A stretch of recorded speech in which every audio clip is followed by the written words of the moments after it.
बिस्मिल्लाहिर्रहमानिर्रहीम। Dear students, आज हम चैप्टर नंबर 14 के रिमेनिंग न्यूमेरिकल्स करते हैं। न्यूमेरिकल नंबर 10 और न्यूमेरिकल नंबर 11। तो चलते हैं, अपने न्यूमेरिकल को स्टार्ट करते हैं। उम्मीद है कि ये आपको समझ में आ जाएंगे, तो इस वीडियो को लाइक और सब्सक्राइब लाजमी कीजिएगा।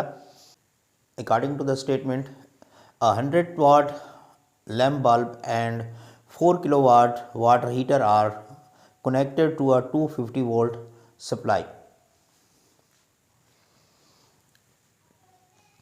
Power of bulb is 100 watt and power of heater is 4 kilowatt.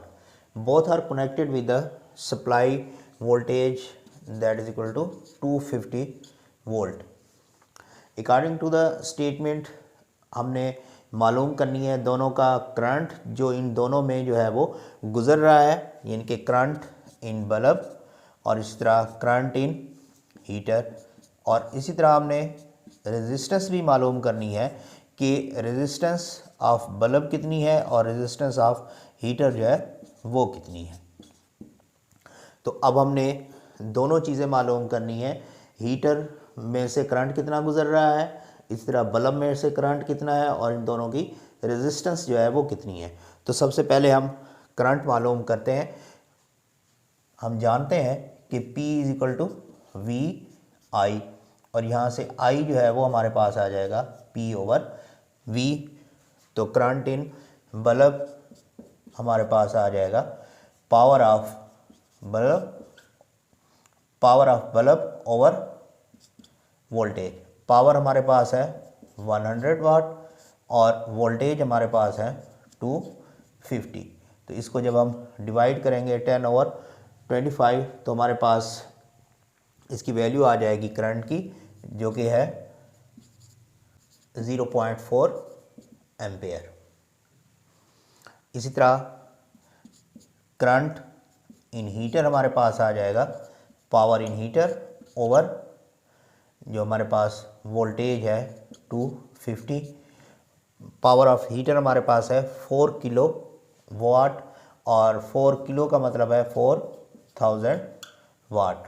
तो इसको हम लिख लेंगे 4000 ओवर 250, 400 ओवर 250।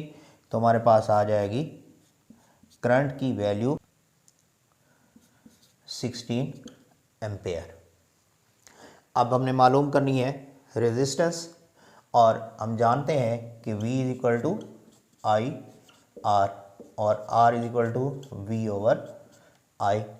तो हमारे पास रेजिस्टेंस ऑफ बल्ब आ जाएगी V और करंट ऑफ बल्ब, जो बल्ब में से करंट है, वोल्टेज हमारे पास है 250 ओवर 0.4। तो इसको जब हम डिवाइड करेंगे तो हमारे पास रेजिस्टेंस की वैल्यू आ जाएगी 625 ओम। इस तरह रेजिस्टेंस इन हीटर, वोल्टेज और करंट इन हीटर। वोल्टेज हमारे पास है 250 ओवर, हीटर में से करंट हमने मालूम किया है 16। तो हमारे पास हीटर में जो रेजिस्टेंस होगी उसकी वैल्यू आ जाएगी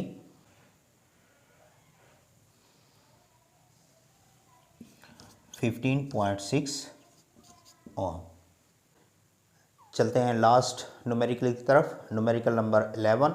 according to the statement, resistance of resistor 5.6 is connected across battery of 3.0 voltage by means of wire of negligence resistance. A current of 0.5 ampere passes through the resistor. अब resistor की जो resistance है R है वो हमारे पास है 5.6 ओम। इसी तरह वोल्टेज जो है वो 3.0 वोल्टेज है, और जो इसमें से करंट गुजर रहा है उसकी वैल्यू है हमारे पास 0.5 ampere. According to the statement, अब इस रेजिस्टर की भी पावर हमने मालूम करनी है, और इसी तरह पावर ऑफ बैटरी भी हमने मालूम करनी है। तो चलते हैं इसको सॉल्व करते हैं। अब देखिए हमारे पास एक रेजिस्टर है जो कनेक्टेड है एक बैटरी की तरफ, और यहाँ से जो वोल्टेज आ रही है वो 3 वोल्ट है, और इसकी रेजिस्टेंस जो है वो 5.6 ओहम, और इसी तरह करंट जो इसमें से गुजर रहा है उसकी वैल्यू है हमारे पास 0.5 एम्पेयर। अब इसकी भी पावर हमने मालूम करनी है, और इसी तरह बैटरी की पावर भी हमने मालूम करनी है। अब इसमें नोट करें कि यहाँ पे जो इन्वॉल्व है वो रेजिस्टेंस और करंट है, और यहाँ पे जो इन्वॉल्व होगा वो वोल्टेज और करंट होगा। हमारे पास फार्मूला होता है पावर का P=VI, एक फार्मूला ये है, और एक फार्मूला होता है P=I²R। अब देखें इसमें करंट और रेजिस्टेंस है, और इस तरह ये फार्मूला जो है हमारे पास वोल्टेज और करंट है। तो अब देखें वोल्टेज और करंट ये बैटरी में होते हैं, और इसी तरह करंट और रेजिस्टेंस जो है वो रेजिस्टर में। तो अब यहाँ से हम पावर ऑफ रेजिस्टर मालूम करेंगे, तो ये फार्मूला यूज़ करेंगे। करंट हमारे पास 0.5, और इसी तरह रेजिस्टेंस जो है वो हमारे पास है 5.6। तो इसका स्क्वायर लेके ये 0.25, 5.6, तो हमारे पास पावर ऑफ रेजिस्टेंस आ जाएगी 1.4 वाट।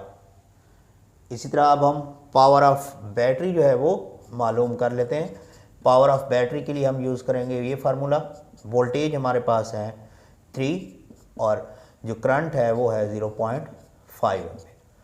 तो इसको अब जब हम मल्टीप्लाई करेंगे तो हमारे पास 1.5 जो है वो पावर ऑफ बैटरी आ जाएगी। अब देखें यहाँ पे जो जो पावर रेजिस्टर में से जा रही है वो है 1.4, और जो बैटरी से आ रही है वो है हमारे पास 1.5। तो अब इनके दरमियान डिफरेंस मौजूद है, तो वो स्टेटमेंट पे हमसे पूछता है कि ये डिफरेंस क्यों है। देखें टोटल पावर जितनी आ रही होती है वो टोटल पावर जो है वो कंज्यूम नहीं होती, उसका कुछ हिस्सा जो है वो ज़ाया हो जाता है। तो ये इसका 0.1 पर जो पार्ट है वो डिसिपेटेड एज हीट, यानी कि वो सर्किट में हीट की शक्ल में जो है वो ज़ाया हो चुका है। तो हमने स्टेटमेंट के ज़रिए मालूम करना था पावर ऑफ रेजिस्टेंस और पावर ऑफ जो हमारे पास बैटरी की है वो मालूम करनी थी, और इस तरह हमने दोनों पावर जो है वो मालूम कर ली।